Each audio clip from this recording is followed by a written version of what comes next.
ချစ်စရာကရင်မာလေးတွေနဲ့ပေါ့နော်ဆိုတော့ဒီနေ့ကကြတော့ကိုရီးယား missionary group ကနေပေါ့နော်သူတို့တွေရောက်လာကြလို့ပေါ့နော်ဆိုတော့ဒီနေ့ကတော့ကလေးတွေတက်ပေါ့နော်ဆော့ဆရာတွေကစားဆရာတွေပေါ့နော်ပြောရှင် game မျိုးလည်းရှိတယ်ပေါ့နော်ပြောဆရာလည်းရမ်းကောင်းပါတယ်ဆိုတော့ဖျားချောင်းနိုင်ငံခြားရောက်နေတဲ့ထိုင်းနိုင်ငံမှာဖြစ်စင်ကာပူနိုင်ငံမှာဖြစ်ပေါ့နော်ဖျားချောင်းသွားရှင်နေဘယ်ဖျားချောင်းမှာတရားမလဲတကယ်ရှင်းလည်းမရှိဘူးဆိုတော့သူတွေဆိုလို့ရှင်လေလာဟိုင်းပေးပါလာဆက်တွယ်ပေးပါနော်ယုံကြည်သူတွေဆိုလို့ရှင်အမြဲတမ်း welcome ပါရှင်နော်တကယ်ရှင်းမရှိဘူးဖျားချောင်းတော့ဖို့လည်းတကယ်ရှင်းမရှိတော့တော်ထလည်းမသွားချင်ဘူးဆိုတော့သူတွေလေလာခဲ့ပါအပေါ်မရှိဘူးဆိုလို့ရှင်တကယ်ရှင်းလာလို့ရပါတယ်ပေါ့နော်ဆိုတော့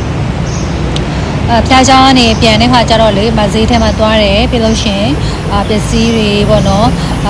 သွားကြည့်တယ်ပေါ့နော်ဆိုတော့ဒီနေ့တရက်အတွက်ကကျတော့ဒီလောက်ပါပဲပေါ့နော်ဆိုတော့ဖျားချားချောင်းသွားတယ်ပြီးလို့ရှိရင်ပြီးမှပေါ်ဈေးတွေလျှောက်လိုက်တာပေါ့နော်ဆိုတော့အခုလဲပွဲတော်တွေရှိတော့လေနော်ဒီထိုင်းပွဲပေါ့နော်ထိုင်းဈေးပွဲတွေရှိတော့လေလျှောက်လိုက်တယ်ပေါ့နော်ဆိုတော့အရင်မဲ့ပြောစကောင်းပါတယ်ရှင်